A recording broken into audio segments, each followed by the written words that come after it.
Firenena Manrakariva Riavana Malala no azontsika miona toy izao fampizara tenin'Andriamanitra, hamakina sy hainoana ny tenin'Andriamanitra, le tenin'Andriamanitra izay mamonjy antsika tokoa. Ka azontsika mifahatra tsara amin'izany tenin'Andriamanitra izany. Ao aminareo anie ny fahasoavana sy ny fiadanana avy amin'Andriamanitra raintsika sy Jesosy Kristy Tompo. Amen. Talata 4 Febroary 2022 imanjenantsika no hevitra manao hoe mamonjy ny tenin'Andriamanitra. Andeha ary idera sy ankalazan'Andriamanitra isika. Miderahan Jehovah fa tsara izy, eny mandrakizay famindrampony. Aoka ny Israely na hoe mandrakizay famindrampony. Aoka ny taranaka Arona na hoe mandrakizay famindrampony. Aoka izay matahotra an Jehovah na hoe mandrakizay famindrampony. Amen.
Ivavaka isika.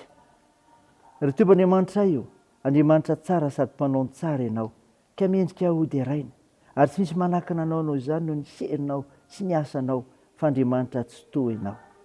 Mahatsiaro sy mitsinjo ary mamonjy sy miaro anay tokoa ianao. Misaotra anao izany amin'ny fandaminanao ny fiainanay, fa afaka manao voana ianao ary azonay mijoro vavimbelona koa ny amin'izany. Midera sy mankalaza ary me voninahitry masina izay Tompo, ary dia mahatsiaro ny fahadisoanay koa. Mifona aminao zahay, mamindrafo anay miala andriakay. Fanamasino, midira ty anatinay raha hiaino sy handray ny hafatra tsara avy amin'ny mofinainy zahay. Dia mitenena to fa vonintenanao zahay. Aminaranao le Jesosy Kristy mpamonjy anay, naovanay izany mivavaka izany. Amen. Riavana Malala mofinainao antsika amin'ny teny tia, dia hitanao ny bokin'ny Nomery. Nomery 220 andininy voalohany ka hatramin'ny fahasivy. Mpivako toy izao aminaran'i Jesosy. Rehefa hita ny Balama fa sitraky Jehovah ny tany dia sy nandeha tahaka ny teo anao sy kidy intsony izy, fa nitodika nanatrika ny hevitra fotsiny. Dia natopy Balama amin'ny masony, ka nahita ny Israely mitoby araka ny fireneny izy. Ary ny fanahin'Andriamanitra tonga tamin'ny Balama, dia nanao ateny izy ka nilaza hoe: "O Balama zanaky Beora, dia ny lehilahy izay voankimpy ny masony, izay mandre ny tenin'Andriamanitra sady mahita fahitana avy amin'ny tsy torana kanefa voahiratra ny masony. Endre ny hatsaran'ny lahinao ry Jakobo, sy ny lasinao ry Israely, tahaka ny loasa malalaka, tahaka ny say amoron'ny ony, tahaka ny hazo manitra nambolen'i Jehovah, tahaka ny hazo fidera ao amoron-drano. Isy rano mandeha avy eo amin'ny sininy, ary ny taranany ho any amoron'ny renirano maro. Isandratra noho ny agaga ny mpanjakany, ary handroso voninahitra amin'ny fanjakany. Nentin'Andriamanitra nivoaka avy tany Egipta izy, ary manan-kery toy ny omby manga. Handany jetilisa fahavalony izy, ka ho tapatapahany taolany, ary aripany amin'ny zana-tspikany. Mamitsaka izy, mahandro toy ny liona, ary toy ny liom-bavy, ka iza no anaitra azy? ho asoavina anie zay manisy soa anao ary voaozina anie zay manozona anao. Amen. Ray masino, manamasinana ny fahamarinana, ny teninao ny fahamarinana. Amen. Ry havana malala, ho aminao trano ny fiadanan'ilay Jesosy Kristy, ilay teny tonga nofo nonina tamintsika. Mofinaina vakina tamintsika teo, Nomery 4:20 ka hatramin'ny 7. Dia manambara tantara anankiray amin'izay tena mahaliana ao amin'ny soratra masina. Tantaran'ny Balaka, mpanjaka Moaba sy Balama. Raha ataondray milaza ny tantara dia izao: napaka amin'ny Balama mba hanozona ny Israely Balaka mpanjaka, ary nampanantena ny metamby sy voninahitra ho azy. Tsy sirak'Andriamanitra nefa izany, fa fitahiana sy tsodrana trany no nampitenen'i Jehovah amin'ny Balama ho an'i Israely. Mivoatra tsara eto ary fa ny mpanompon'Andriamanitra tsy misy fitaka dia izao manao ny sitrapon'Andriamanitra. Ny mpanompon'Andriamanitra tsy misy fitaka dia izao manao ny sitrapon'Andriamanitra. Ho ny andiny voalohany, dia tsy nandeha tahaka ny teo hanao zikidy intsony izy. Hoy ny fitantarany. Mazava tsara tamin'ny Balama ny sitrapon'Andriamanitra eto, tsy azo idivirana fa tanterahana fotsiny izao. Tsy izay famporosihana na fanambatambazana na fandrokidrokiana arak'izany no tokony hanova ny tenin'Andriamanitra eto ny mpanompony, fa izay sitrapon'ny tompo ihany no tsy maintsy ataony sy lazainy.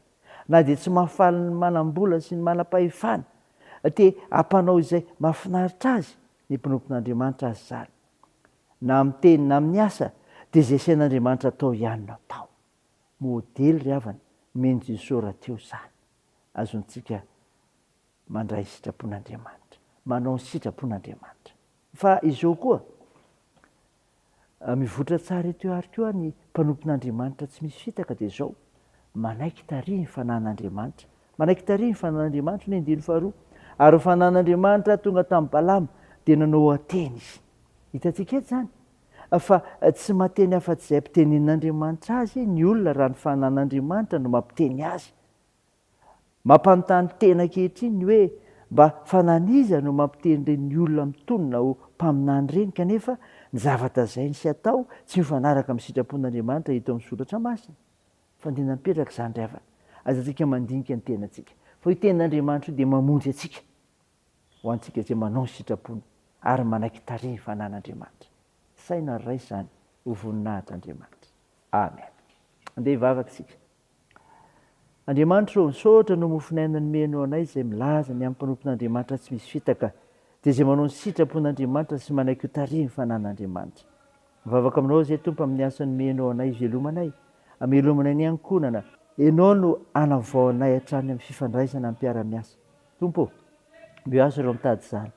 Tompo, vavaka aminao izay andreo marary mila ny vavakay, atsoro ny tananao anendriny roa sy ny aretina rehetra.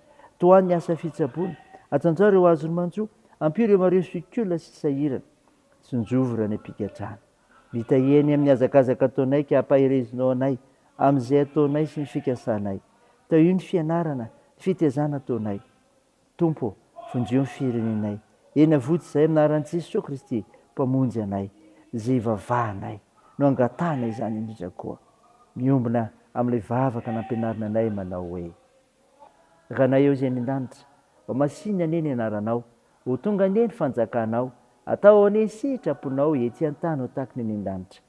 Mioneo izy anona sahaza ao anay, ary mamela ny helokay tahaka ny namelanay izay meloka taminay, ary aza mitondra anay amin'ny fakam-panahy, fa manafanay amin'ny ratsy, fanao ny fanjakana sy ny hery ary ny voninahitra mandrakizay. Amen. Raisa finoana ry havana ny tsodrana tongotra anao aminaran'i Jesosy Kristy. Enga anie Jesosy Kristy tompontsika sy ilay Andriamanitra raintsika izay efa tiantsika, ka miantsika fampinoana mandrakizay sy fanantenana tsara amin'ny alalan'ny fahasoavany, ampionana ny fonareo ary ampahery anareo anao izay tsara rehetra ao amin'ny asa sy amin'ny teny. Amen. Teo an'Andriamanitra irery ny voninahitra amin'ny anaran'ny Ray sy ny Zanaka ary ho fanahy masina. Amen.